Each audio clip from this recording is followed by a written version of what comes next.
everyone. Welcome to Call Your Mama. I'm the mama. And I'm her baby. But we also have a very special guest with us today. And I'm so excited, all the way from Laguna Beach. Here is Pastor Daniele Hage. Thank you so much for being here.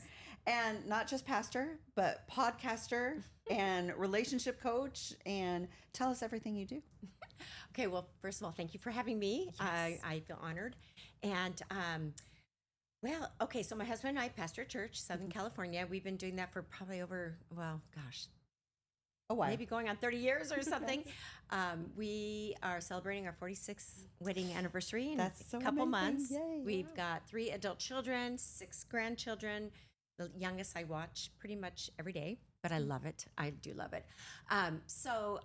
About 3 years ago, my son, I've been teaching about relationships to men and to women for over 20 years. It's kind of just, that's my passion, marriage and family.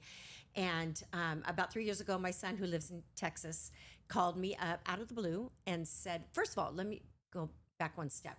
I had a dream one night. You know, of course, I'm way past, childbearing years.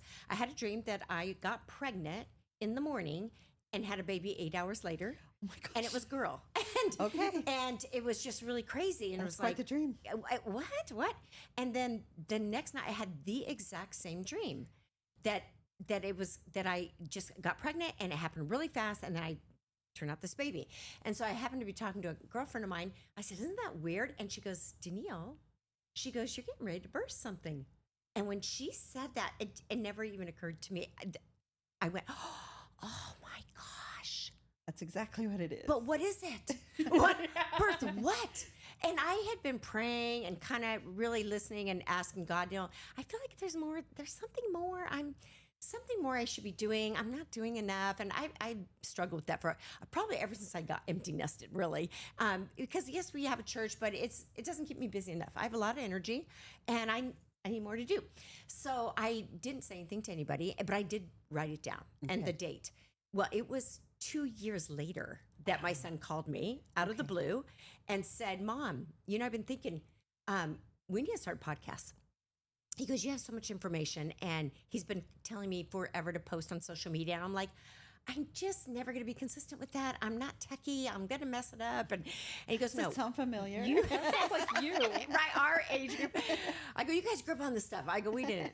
And he said, no, you're going to fly out here every month. You get to see your granddaughters and you're going to hang out for a couple days and I'm going to build you a studio and I'll run it. And he went to New York Film Academy. He knows all that stuff. And I said, So really, that's Sure. where you film?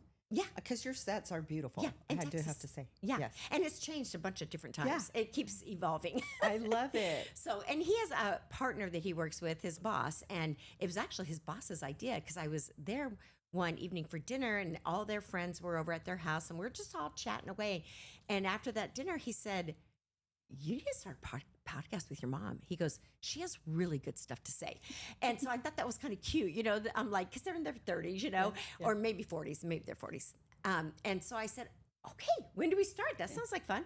And so we just, 3 years ago, we started it. And of course he takes, the shorts and posts them on social media and he just ran my whole social media and everything.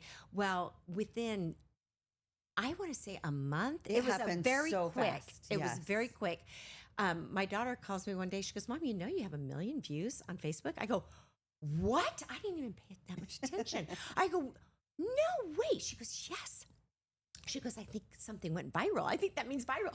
And we call my son. He goes, what? Like we were shocked because actually Instagram is my biggest platform. Yeah. But we were shocked that on Facebook, because I didn't pay that much attention because it didn't seem like we got that many comments or views. But this one particular reel, and I remember exactly what it was, went viral. And so then, and then another one. And now we have well over 35 different views that have gone well over 1 million views. And I get 4.1 million views a month. And I wish I could turn them all into followers, and subscribers, but they don't. They just, but they're viewing it. Yes. And so we were like, oh my gosh. And we were all so shocked. But what we didn't realize, and maybe I didn't realize, is everybody's interested in relationships. Everybody's got some type of relationship, whether it's a romantic one or a friendship or relationship with God, relationship with yourself. And so that's a niche. And I do advocate a lot for men, which is counterintuitive to our culture because a lot of women hate men. And the feminist movement taught us to not need a man, and that men are unnecessary. And sadly, that has wreaked havoc on romantic relationships. Yes. Women have become men. They've become very, very masculine. And we need to get back to nurturing our femininity. It's our birthright. But women want to forsake their femininity, forfeit their femininity to prove they don't need a man. And and the feminists want women to become everything that they hate about men. It makes no sense. Right. It's really, I believe the feminist movement came from the pit of hell. I really do. I'm an anti-feminist. If you don't know that, you'll know it soon, but I really am. And when I was my last year in high school and first in college, I was writing papers about the feminist movement, about equal rights amendment. And the feminists did a great job getting us equal pay for equal work. But as far as romantic relationships, it has completely destroyed them and the family. And so I believe it is straight from the pit of hell. And most of the feminists, the early feminists were, they hated men because they were abused. Most of them have really, really horrible stories. So I can understand how they got there, but it's like they've gone overboard. They went overboard into, not just being better than a man. We can do everything a man can do and we can do it better. And it's really sad. And I think that's one of the reasons for the divorce rate these days. I really do. Is because women submit to a man. Oh, God forbid. Like, no, don't you tell me what to do. So I get that. But I think they don't understand what it really, what that got really designed. looks like. Yeah. Absolutely. Yeah. Absolutely. We were just having this conversation yesterday, and I had shared with Trinity, I do find it easy to submit to my husband because he listens to me and he values me. And we were talking about this. When you have a good man, it's easy. So, but you do have so many of those relationships where how do you submit to someone who doesn't have your best interest at heart or struggles with his own things, right? Yeah. And there is no perfect man. Of course. But there is a man that's perfect for you, and hopefully you married him. Yeah. Right. Yeah. Or are going to marry him. Yeah. Right. Well, and I think that's part of the problem is people's pickers are off. Yeah. They're not in alignment. Yeah. So with number one, their values and their standards, and if they're Christians, with the Word of God. So let's just start right there. I mean, if you are not in alignment with your purpose and who you are in God's eyes, you're not going to pick the right person. Right. The man's not going to pick the right woman. So it all starts with being in alignment with your purpose and the will of God for your life. Absolutely. So good. Yeah, my boyfriend is a high school teacher, and then I also worked in our high school ministry at our church for years, and still when I'm able to volunteer at our church camp. And a lot of times I get the high school girls that are like the junior and seniors coming to me, and they know that their picker is off. They're like, I feel like I keep picking the worst men. Yeah, you hear about So that. Yeah. what would you say to that young girl who knows that her picker is off? Yeah.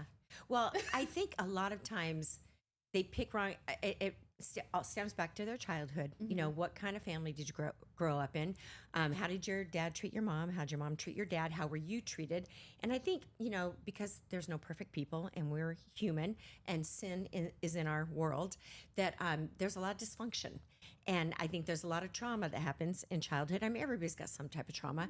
But so, young girls who were raised in abusive homes, maybe their father abused their mother. Well, that's very familiar. They're familiar with that because they've watched it, they've seen it, or maybe they were beat. So they're going to date a man. They're going to attract a man that was like their dad. And when he gets mean, even though they didn't like what they saw, it's familiar. They're used to it. So it's like, oh, I can handle this. This is all I know. And so I always tell people, you've got to make sure you do your work at becoming the best version of you before you get married. Like, do the work. If you need to go to therapy, you know stuff that's not right. Most people have pretty good idea of what's not right in them. Get into the Word of God. I mean, if I got saved And then I met my husband, and thank God for that, because I don't know where I would have ended up. I wasn't in alignment with God. I was raised Catholic, and I thought I knew all about Jesus, just like we know all about Oprah, but nobody knows her personally. Right. Most of us. Right. I knew all about Jesus. I believed Jesus was the Son of God as a Catholic, but I didn't have a personal relationship with him until I had an experience in my car and I accepted him into my heart. And it was after that, right after that, that I met God, my husband, future husband. And I think it's really interesting that God brought him into my life right after I got saved, you know? And, but I think even though I don't think there was huge dysfunction in my home, but my parents were divorced, and my dad became an alcoholic, but I didn't live with him. So I'd visit him, you know, a couple times a month, but I probably didn't see the gist of his alcoholism because I wasn't there. And my mom she was a good mom, but nobody ever taught me anything. I didn't know anything. I remember my mom saying, "Don't start kissing boys. Don't start kissing because it leads to other things." But she never said what the other things were. Yeah. I had no idea. What does that lead to? What does that mean? You know? I think that was just that generation. That's how they told us. Yes. And they never talked about sex or sexual things or the birds and the bees. We had to find out on our own. And I was so scared at about 12 years old because you start hearing from your friends, right? And I had an older friend who was being sexually abused by her father. I never knew that. I did not know that until I was an adult. But I grew up around her. We could never spend the night at her house. And I think because her mother knew. Because looking back, why would she always spent the night at our house? But she was being abused, so she started teaching me and my sister things about sex that we didn't need to be knowing. And I remember I was scared to death if my parents knew that I knew anything about sexuality, I'd be in so much trouble. Because in our house, it was taboo. Well, We that's didn't that talk about Catholic it. guilt. Absolutely. Probably. Yeah. Yes. Yeah. And so I raised my kids the exact opposite. We are going to learn about the birds and bees. The birds and the bees the minute you can talk. I actually follow on Instagram. Her account is literally the Christian sex educator. And her whole thing is educating Christians who grew up sheltered. Yeah. And she actually had a post today about somebody who had asked, like, hey, I'm engaged and I don't know if I should talk to my partner about sex before we get married. And she's like, no, please talk about it. Yes. Please do not go in blind. Yes. But she also has so much material about how to talk about it with your kids at every age level. That's so good. So good. So because I do think it is important. Yes. Because like you said, we're going to go find out on our own. Right. And it's going to be in the worst way possible. You're not going to. Well, you're going to get another 12-year-old's perspective about sex, really. Like I thought, I want my kids to feel free. I want it to be very open in our household where they can talk to us about anything. I don't want them going to their 14-year-old friends. I want them coming to me and dad. And because we're going to give them the truth at the right level, as much truth as they can handle depending on their age. Too. I mean, and I don't know if we should go down this road, but I'm just you can cut out whatever you need to cut out. But when my daughter was in junior high, she said to me, because we had a very open relationship where the kids it was safe. They would not be in trouble, no matter what they wanted to know or ask questions. And I remember her coming home to me and saying, yeah, so my friend, she was talking to all of us about how to give a boy a blowjob. At 14, they're in the 7th grade. And I immediately went, what? And I said, okay, you'll never be spending the night at her home, but she can come to ours. And then she goes, yeah. And I found out that her parents put condoms in her Easter basket. Oh my God. Her Easter basket. Oh my Easter gosh. surprise. I said, so her parents are okay with it. And I said, okay, we need to start a young woman's Bible study group in my home now. Yeah. I said, get all your junior high friends. And we did. And I thought that nobody's teaching them. Nobody's talking to them. And so I just thought we got to start young. They know more than you think they do. We have to start young. And so we just made it that way in our household. My kids could tell me anything. And they did. My girlfriend was talking about the, just the prevalence of getting pregnant before being married. And she said, okay, what we're going to start doing is buying all of our babies, our grandbabies now, because our kids are grown, but all the grandbabies, they're getting a cart and a horse as a toy. And we're going to teach them the horse goes before the cart. That's That's right. Yes. It's just Steps, baby yeah, steps. baby steps. Teach them, get them where they are when they're Yes. young. Yep. But to get back to that original question, I think you, first of all, you have to get some maturity under your belt, get some Yeah. knowledge under your belt, read some books. Yep. You know, I felt like because I got saved at a pretty early age, 17, 18, I think I was 18, I started learning. And then, when I met my husband, he was going to be a pastor. And the reason I met him is because my sister, her and I got saved at the same time, and her boyfriend was a backslidden Christian. But he knew Steve Hage in high school because Steve Hage was totally like just as zealous for God in high school. And so, but as they got older, they kind of went their separate ways. My sister's boyfriend is Steve. Well, when we got saved, his name was Phil. And he called Steve Hage. He said, you got to come talk to my girlfriend and her sister. They got a million questions. And so Steve was all excited. He was like, ooh. And the reason he called Steve is because my sister said, I have something to share with you. I've accepted the Lord and we cannot have sex anymore. And the boyfriend was like, oh no. And so when he called Steve, of course, Steve died laughing. And he goes, it looks like you're probably going to have to rededicate your life too. And he was like, yeah, darn it. Best thing ever happened to him. And so Steve would come over and we'd be like, where do we read in the Bible? Like we knew nothing. And it's so funny, you guys, because being raised Catholic, I remember we were in Matthew and it was just the four of us, I think. And somewhere, that Our Father, the prayer in Matthew, Our Father who art in heaven. And I started reading that. I go, I know that prayer. I'm like, that's in the Bible. I grew up with my mother saying that prayer, and we said it every single night before bed. I knew it by heart and had no idea what it meant, but knew it by heart. And I couldn't believe it was in the Bible. Isn't that funny? But at that time, Catholics weren't encouraged to read their Bibles. Right. So at a young age, we never had Bibles in the house. And so I was so excited. I'm like, I have scripture memorized. I know that one by heart. Because he always talked about you got to memorize scripture. Yeah. But anyway, so he kind of became our Bible answer man. And I remember, again, I was 18, going to school, getting ready to move because the third time after being around Steve Hage, he said, I need to talk to you. And my sister and I must have been 17 because we moved out into our own apartment when I was 17. Yeah. And we had a one-bedroom apartment. We were so excited to be on our own. We just thought that was the funnest thing. And we were both waitressing. We made great money. And so she went to bed and he goes, I want to talk to you. And I was like, you want to talk to me? Because he seems so much older because he had all this wisdom, spiritual wisdom. And he was only 3 years older, but at that time he seemed like an older man to me. And I was like, you want to talk to me? Like without my sister? Okay. Weird. But he was like, and he took my hand. He goes, I just want you to know you're a really likable girl, but I don't want anything to do with you because I am going to be a pastor and I don't need any distractions. And my pastor, his pastor, told me that I had to stop dating because I'm too distracted by the girls. And so I just want you to know that. And I was like,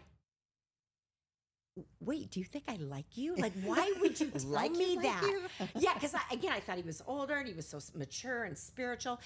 But I went to bed that night and I said to my sister, because we shared a room, I said, am I going to marry this guy? Why that even came out of my mouth, I was so young, I had so much to do, but I thought I wasn't an idiot. I thought he's telling me that because he already likes me. Why would he tell me that if he didn't? Yeah. But I don't like him. I'm not even attracted to him. Like he's not my type. That's what I thought.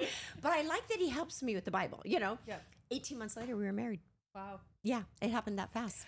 But also, what were some of the things, because you and I had talked about this, you had grown up with some ideas of why not to get married early. Yeah. And what were some things that you were kind of fighting in those 18 months? Yeah, because my mom, I was 10 years old when her and my dad got divorced. And so she had to go to work. And she didn't have she had been a little bit of college education, but no degree. And so she was always saying, don't ever...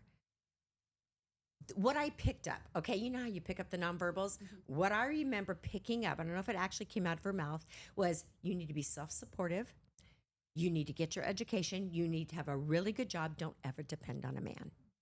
Because she didn't. She couldn't. And she had to go to work.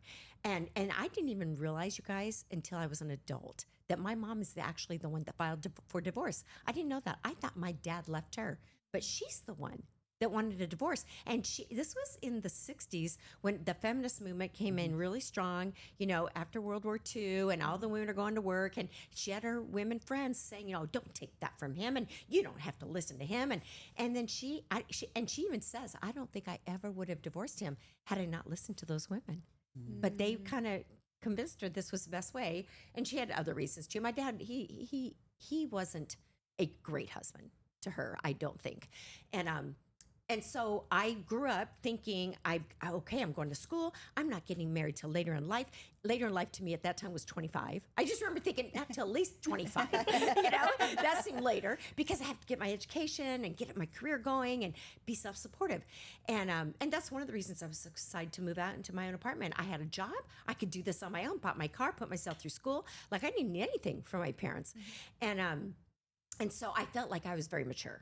And so when I met Steve, he was like, I'm going to be in the ministry, because after he told me he didn't want anything to do with me, the next week he came, he said, I want you to know, I went to my pastor and I told him about you and I just can't shake you.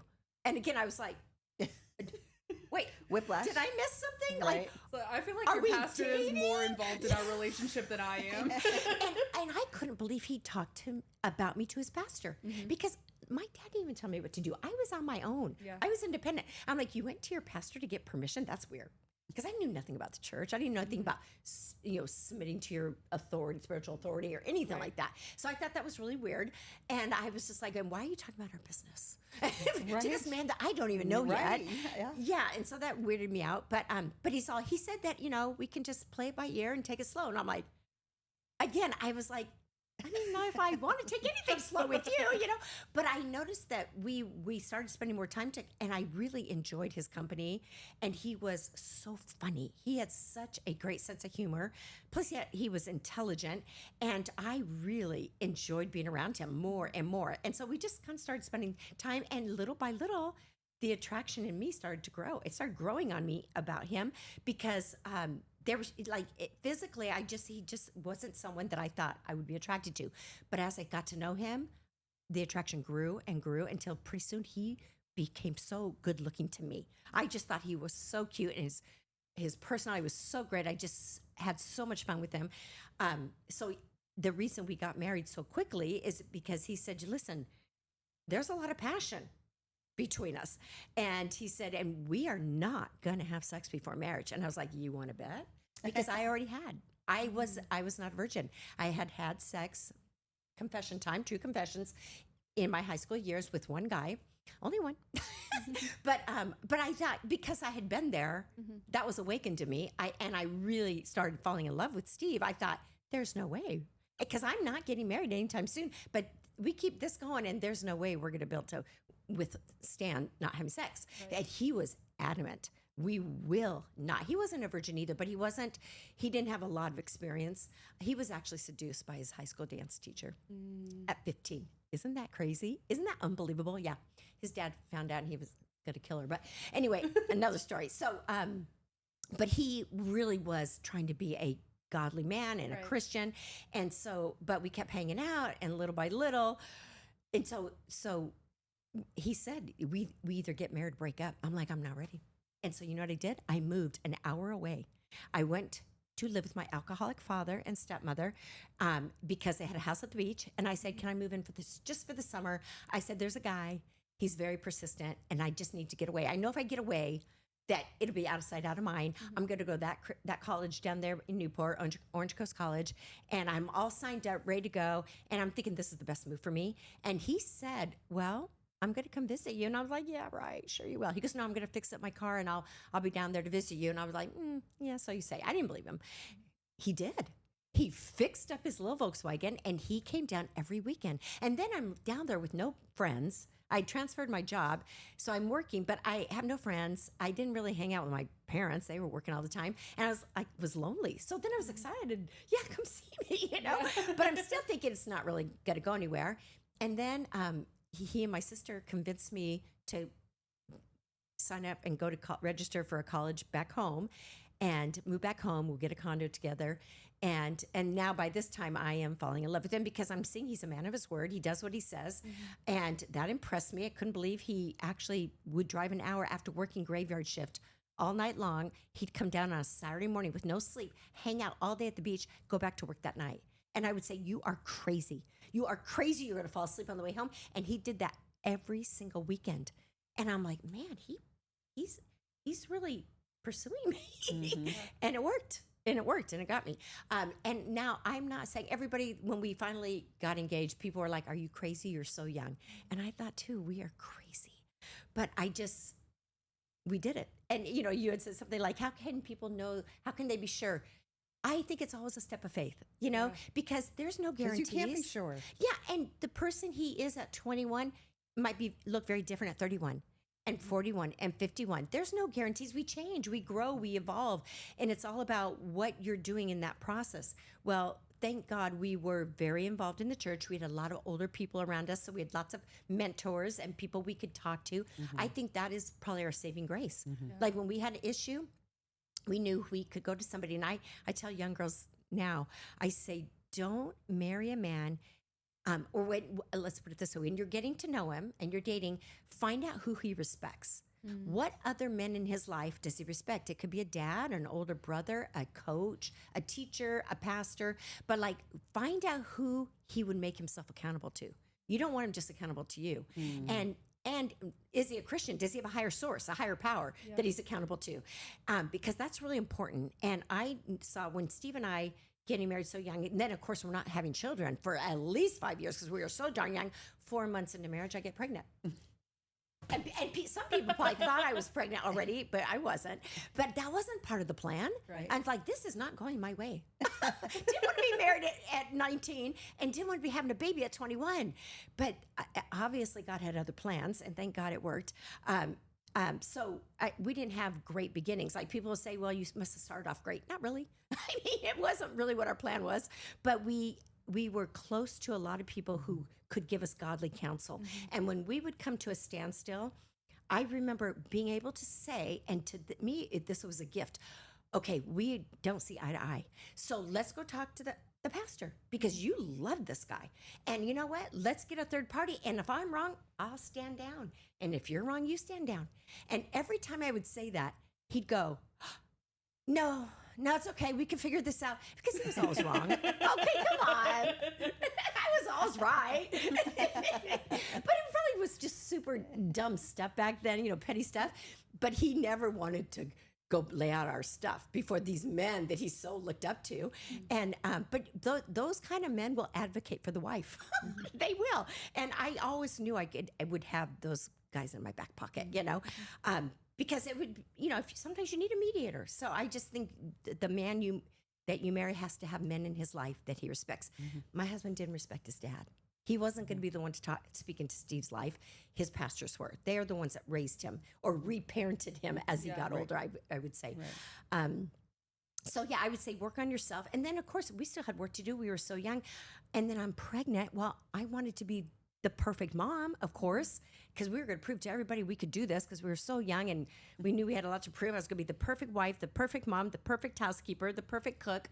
And so I started reading. I raised my kids on James Dobson and Kevin Lehman. I mean, all the people, the professionals were that told you how to discipline, and I had to learn because I didn't feel like I learned a lot from my parents, and I knew I wanted to do it different.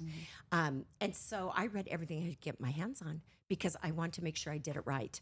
Not that I did everything right, of course, but I had to get knowledge. I had to gain knowledge. I was in college, but then I dropped out when I got pregnant, and because now I just want to be a mom. I wanted to take cooking classes and baking classes and stay home and be barefoot and pregnant. And my husband said, yeah. And we went into it with, he's going to be the provider. And so that I can raise my kids. And so when I gave up my job, that was hard. I was so independent, used to having my own money. And I remember I couldn't wrap my head around it. I'm like, wait, if I don't have an income, how would I buy you a birthday present? You mean you're going to give me your money to buy you a gift? What about Christmas? I'm going to use your money to buy you. That did not make sense to me. And I felt so weird. I'm like, but he would just say, it's okay. He would say, this is biblically how we're going to do it. He goes, I'm going to be the provider, the protector. I don't even know if we used those terms back then. Right. And I'm going to be the supporter and the enhancer. And I'm going to be a stay-at-home mom. And I remember other ministers, outside ministers coming into our church as Steve started growing and growing in his preaching and stuff as youth pastors became youth pastors. And I remember people coming in and saying, pulling him out of every single person that had any prophetic gift that came into our church would pull Steve out every single time. Others too, but always Steve, and say, "Oh, you're an evangelist. You are gonna win millions to the Lord. You're going out. You're going out." And I hated that prophecy. I'd be like, stop telling him he's going out. What does that mean? Going where? We have children. And I am not. And I remember one guy saying, "Well, you can get a nanny." And I was like, that's what I did. I was like, I would never get a nanny and leave my children. I'm their mom. I'm not going to pay someone minimum wage to take care of my children. Are you kidding? I'm not even putting them in daycare. No. And I did not like that. I resented that because I thought, why are you taking my husband away from me, God? What do you mean going out away from our family, you know? And I'm the one that loved to travel. And Steve would go, I don't travel. I don't want to travel. I'm like, oh, we're going to travel together on vacation. Not you going out and speaking at other churches without now he's me. in Phoenix 3 times in the course of like 2 months, Yes, I think, because I he's know. back here again in a couple weeks. Oh, for 10 years of our life when our kids were like teens, 10 years, you guys, he traveled 49 weekends out of the year for 10 years in a row. Oh my gosh. That's, Well, he's the reason that my husband even went to India. Like, oh, he went with them? With I Resound. don't remember that. Okay. Yeah. Okay. Yeah. He was the one that never wanted to travel, but that was the call of God on his life. And I had to get used to it. And it was hard because I thought, we're going to be the perfect little family. And he told me, I remember when, I don't know if we were engaged yet, but maybe. And he said, now, when we get married, I'm going to be a pastor. And that makes you a pastor's wife. And I was like, and what does a pastor's wife do? Because I grew up around priests. Right, They didn't have right, wives. right. And I'm like, what? So what, do I need to go to Bible college? Like, what do I need to do? And he'd go, don't worry about it. Like, yeah, you'll learn. I go, so I'm going to have like on-the-job training? He goes, yeah. Because I'll teach you. On-the-job training. I'll teach you. Yeah, that's pretty Yeah, much and he never pressured me. He never pressured me to do anything. He just accepted me for who I was, and I was the furthest thing from a pastor's wife. And I remember we were on staff, and there's all these other pastors' wives. It was a good-sized church, and they'd been on mission trips. They'd all been in Bible college. They had degrees, and I remember thinking, I so don't fit with this girl. I know nothing. And I remember the first time we went on a youth camp. I don't think we had a kid. I was probably pregnant. Or no, I think I got pregnant at a youth camp. I think that's what it was anyway. So, and I remember him saying, okay, so Danielle, I want you to take the teenage girls. I'm barely an adult. Like I'm 19. I'm like, I am a teenager.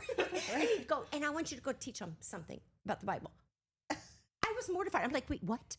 What? But he so trusted me. I'm like, I'm just learning myself. I don't even. He goes, no, you can do it. You'll be fine. Just go talk to them. Go talk to them. Mm-hmm. And I mean, that's how he taught me. Just threw me out there.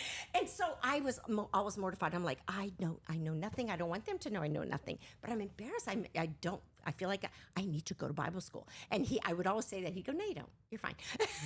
So I literally learned as I went. But anyway. Look at you now, like probably birthing out of that, you have such a wealth of godly principle. You can help so many people who probably feel the same way. Yeah. Like they don't fit any kind of mold. Yeah. And the advice and just the wisdom that you give about all kinds of relationships. And so just even kind of connected to marriage, but talking about like the mother-daughter relationship or the girlfriend relationship, like once we're married, our big thing is there are no more best friends of the opposite sex. You don't have a work husband, a work wife, right? My boyfriend has already said I don't like that. Yeah. He has a work mom, but that's different. Yeah. And she's amazing. Yes, Yeah. exactly. Yeah. But what about like your inner circle of your girlfriends? What are characteristics that you look for in those kinds of friends? Because like you even talked about your mom's story, how influential her friendships were. Yeah. Right. And I know how important that is, but what do you look for? Yeah. Well, I think friendships are seasonal. And I feel like God brings people into your life for a season, for certain reasons. I mean, some friends last years and years. I have a group of friends that we've known for, over 20 years. They've all been in my church.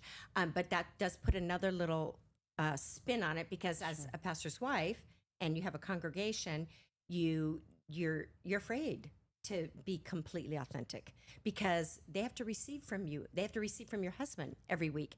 And so that was always very scary for me. And I was taught, familiarity breeds contempt. You don't want to get too familiar. You don't want to tell them too much stuff.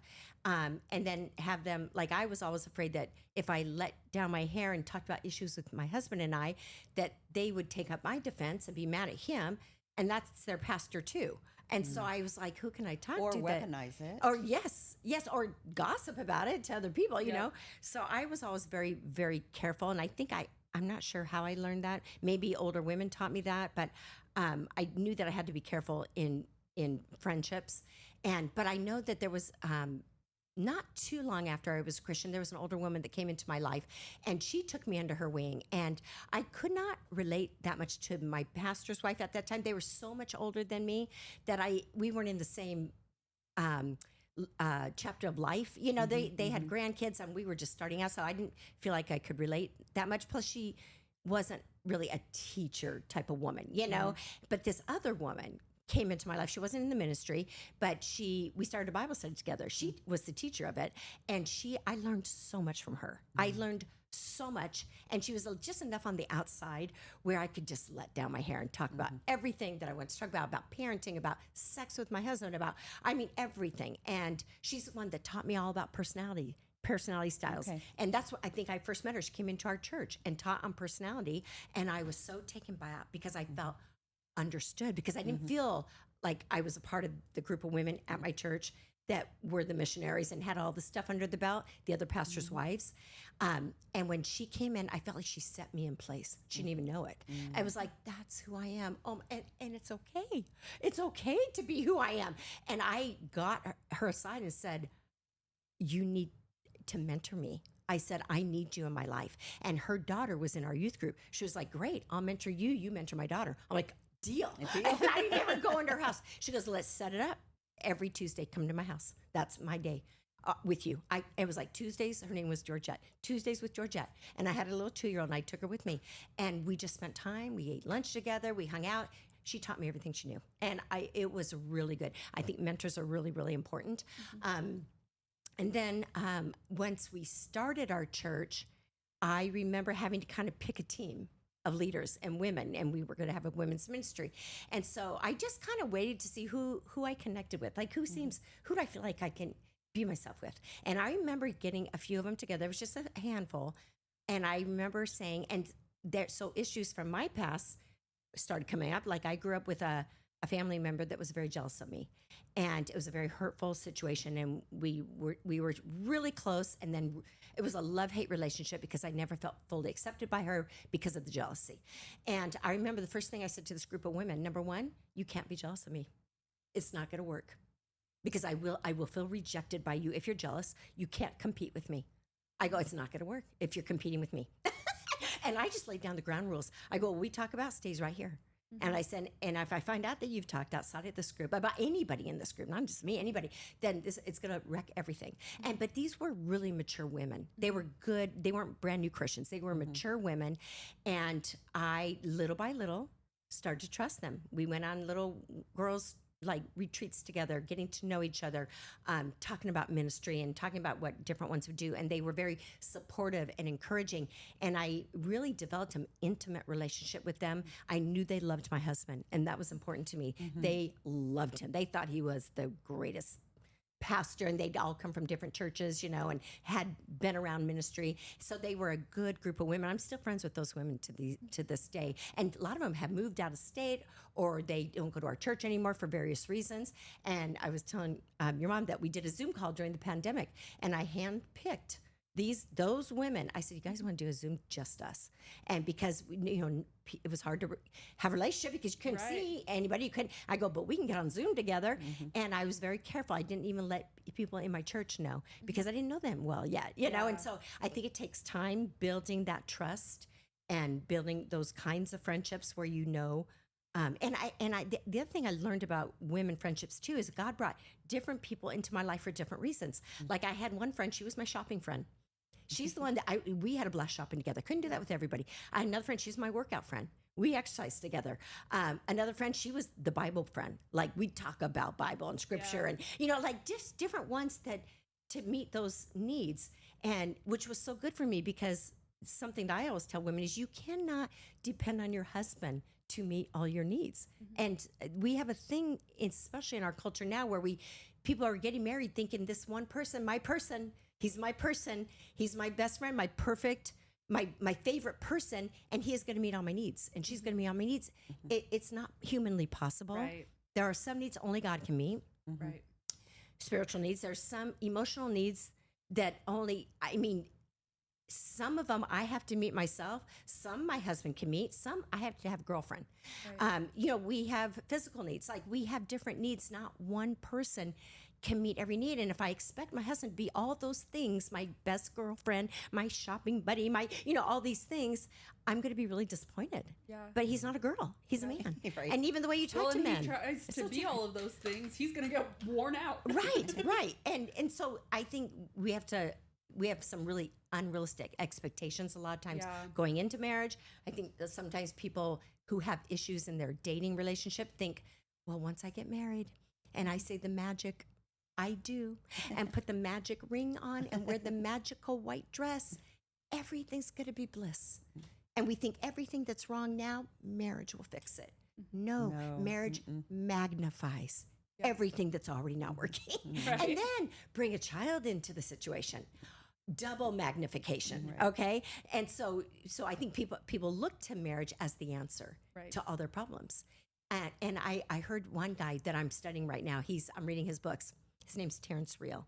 And he said, we marry our unfinished business. And I feel like that is so true. We are going to right everything that went wrong in my mom and dad's marriage, in my childhood. And I saw myself coming into marriage that same way. Like, because my dad wasn't around as much, I remember as a little girl fantasizing about my dad picking me up and taking me to the mall and buying me something and like a date. I just thought that would be so fun to do that with my dad. My mom did that, but that was her job, not my dad's. Yeah. And I remember telling my husband, I want you to date our daughters. I want our daughters to have the best relationship with their dad. I didn't have that with my dad. I want them to be able to go to you before any other man. I want them to look at their daddy and he'd be like, okay. And he did everything I said. But what it did for me as the mom, as I felt so loved by him, that he took our daughters on dates, that he spent time with our girls, that we'd get them dressed up. Well, you're going on a date with daddy, and we're going to show you how a man treats a woman. And just from a young age, at one time we got a limo and we got all the dads and all the daughters, and they were all good friends, the girls, and all the dads, not the moms, and we got a limo and all the dads took the girls and we had them dress up and took them on a dinner date just for fun, just like this, because you guys are special and we want you to know this is how men. They opened the doors and they picked up the check, and just teaching the little girls that kind of stuff. And that for me, I know I've heard stories of some moms who are jealous of their daughters because dad pays so much attention. And I think that is so sad. It is. And it's because she's not getting her needs met. And I see where that comes from. But to me, I was like, yeah, go. Spend as much time with them as possible. Yay, I love that. It just made me feel so loved, So that was some of my unfinished business. Yeah. There were other things that, you pick up nonverbals as a kid. And I remember thinking, somehow I got in my head that outdoor work, garage, cars, lawn, the yard, that was a man's job because my dad always did that. Yeah. And girls' job was inside. Men's job was outside. Well, my husband wasn't a big yard guy and wasn't a big garage guy. You know how some men love going and what do they call it? Tinkering in the garage. That was not my husband. And I'd be like, we got to organize the garage. Like, dude, come on. And I'm not going to do it. Like, because that's your job. And we'd have squabbles over that. And I had to finally realize, who said that's his job? Right. But see, because that was my dad's job. Yeah. I never even really thought about it. I was like, no, that's just a man's job. But my dad liked doing it. Yeah. And Steve did not. So I'd be like, do we want to hire someone to do it? Like, I don't want to do it. So we had to work through those things. But little things like that. For my husband, his mom died when he was 5 years old. There was probably some abandonment issues there. Mm-hmm. His dad was abusive, a really big mess. and then but when he attached to me, I'm sure he put me on a pedestal way higher than he should have, because I became the woman in his life that everything where his mom wasn't there, I came in and filled that place. But even he today says, I think I made almost an idol out of you. And we've had some issues where he has had to see that, like, I'm not a perfect person either. I'm going to disappoint you and let you down too, Steve. But realizing a lot of that stemmed from his unfinished business. Anyway, we could go on and on about that, but that any of those conversations starts well with Holy Spirit. Like you can't jump into those conversations without the Holy Spirit. Yeah. Like, I know we talked about how some men will take your reels and send them to their wives, thinking, because you do advocate for the husbands, but they, but it's not really starting the conversation the right way. Yeah. It really takes both of you knowing and expecting the best from each other, Yeah. but also being led by Holy Spirit absolutely. in those conversations. Like, you couldn't have that conversation about the garage if you were like all mad about it. Yeah, and, yeah. like, Right. and have it end well, Right. even though it's something stupid like the garage. Right. But being able to see it now, like we always say, hindsight is 20/20. Yeah. Like, you can look back and say, that's what that was. Yeah, And yeah. it's not, it doesn't have to be a big thing. Right. I think a lot of times we make big things out of little things. Yeah. Yeah. Yeah. And I think people need to be more educated on marriage, on a relationship, and God's plan and design. You know, confusion enters when you ignore the design or you resist the design, the original design. And I think that's the problem with marriage today. I think God has a plan for dating and courtship. And you never hear the word courtship anymore. Oh, no. You don't even hear that. We hear hookup. Just hook up. More women, by the time they get married these days, they've had sex with 65 guys. You know, and men are probably double that. So in our culture, it was still like, it was kind of a taboo not to be a virgin. And of course, a lot of people went into marriage, you know, without their virginity. But today's world, oh my gosh, it's like you just the first date, you're jumping into bed with a man. And I just feel like that is, you know, what I try. And the reason I advocate for men is because I think women don't understand a man's design. Men don't understand women's a lot too, but women have the big expectations. It's the women that file for divorce. It's the women that aren't happy. Men are easy. They're simple creatures. And when I say that, some women go, oh, it sounds like you are degrading men by saying they're simple. No, ask a man. He will say, yep, she's right. We're the complicated ones. We're the ones with all the hormones and the menstrual cycles and premenopause and menopause and postmenopause. I mean, we're the ones that, you know, are all over the place emotionally. Men, we have so much to learn from men. I'm not saying it's all women's fault. I think God puts the responsibility on the men in the Bible. They're the head of the home. But women need to be able to come under. But again, the feminist movement have taught us we don't trust men. Right. They are not necessary in our lives. We pay our own bills. We have our own jobs. We buy our own cars these days. We get our own loans. It wasn't always like that. You know, we can vote now. So women have become very masculine. Well, no man is going to be attracted to a masculine, controlling, critical woman. Right. And women have gotten critical and controlling. And for good reason, I have to say this. I did a podcast where I talked about this, and somebody very, very close to me, who I never really thought liked me much, didn't know she was listening to my podcast, called me and said, oh my God, you were talking about me, weren't you? Oh no. And I said, yeah. Oh I my never gosh. named names. They go, Right. that was me. I knew it. I go, yeah. And it's one of the reasons why we were so disconnected. Because I couldn't trust her, because she'd use my vulnerabilities against me. And we women do that to men. We use their vulnerabilities. We don't want to see men weak, because it scares us. Right. Women get controlling when they feel like their man's not doing it the way a woman would, so I got to take over. And the reason we control is we're trying to make our environment safe. Right. And because women need to feel safe, just like men need to be respected, women need to feel safe. And I teach men how to make a woman feel safe and find out where she isn't feeling safe. But, you know, there's some women, because of their childhood and the way they were raised, they don't feel safe even in their own skin. Right. And it's because of the dysfunction and the trauma. And so a man could be the perfect man, the perfect protector, godly man, and do everything he can to make her feel safe, and she's still not going to feel safe. She's got to do the work and get healed, because she'll blame him. You know what I mean? Yeah. And maybe he's doing everything possible. So at some point, we all have to take accountability and responsibility for our own issues, that we are dealing with. And I think that is a journey. I don't think it's a destination. I think it's a lifetime journey. For sure.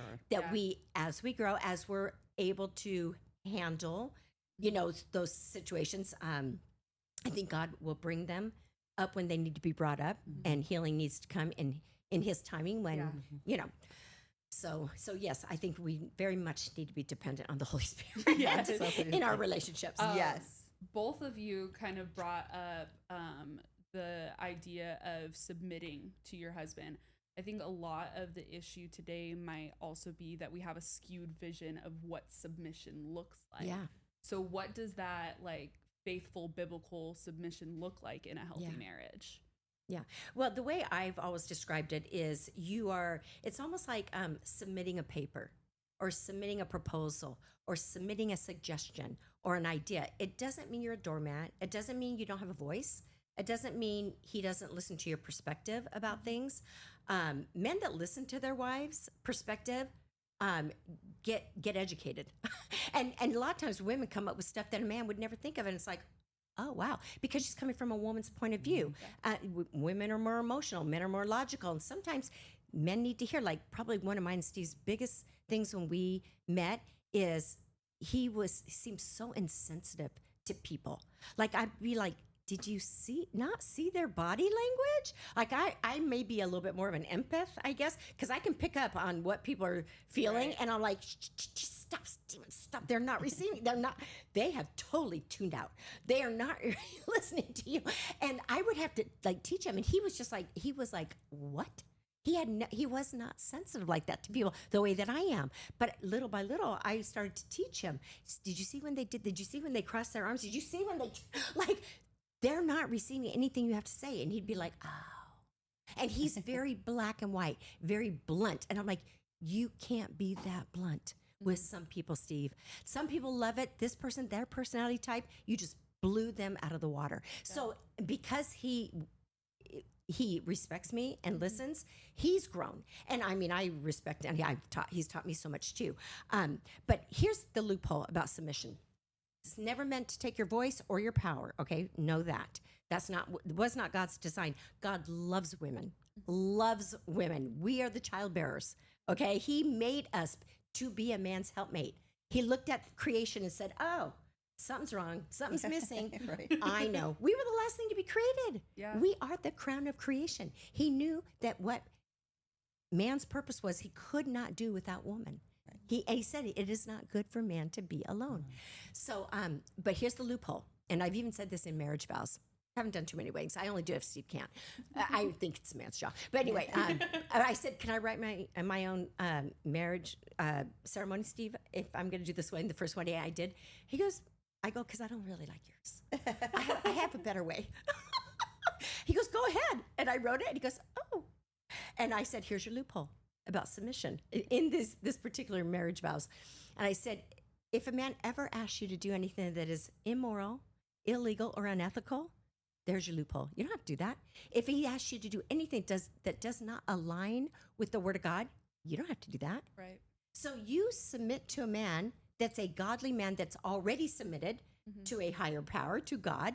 And because if he's submitted and following Jesus, he's not going to ask you to do anything unbiblical. And if you say, where is that in the Bible? He's going to go, oh, yeah, that's right.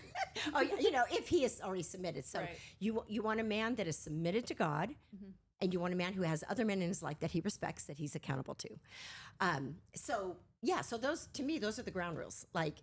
Don't ask me to do anything immoral, unethical, or illegal. If I have to call a doctor, a pastor, a lawyer, or a cop, something's wrong here. I get to say no. I can just say no. I love that. Yeah. We are so blessed to have you. We know this is called Call Your Mama, but we had to call the other mama. These are things we need to know. Amen. So You mean you don't know everything? no. And neither do I. And, isn't it funny? The more you learn, the more you realize you don't know. Oh, that's so Isn't true. that the truth? That It so is true. the truth. I every time I hear another person talk or read another book, I'm like, I know nothing. I know nothing. But I love that you said that when you needed to know, you read. You Yeah. found books to read, and it wasn't necessarily because now everybody either Googles it or Chat GPTs it Yeah. or something. But yeah, sometimes just going back to Yes. those really good books. Yeah. Really Yeah. good books. yeah. Thank you so much. We No, so you're welcome. appreciate this time Yes, with thank you. I'm honored. We're going to go back and watch this one over and over and over. Yes. So thank you everybody so much for joining us today. And you can find Daniele Hage on Instagram and Facebook and TikTok and YouTube, all the platforms. yes. Have a great week. We will see you next time on Call Your Mama.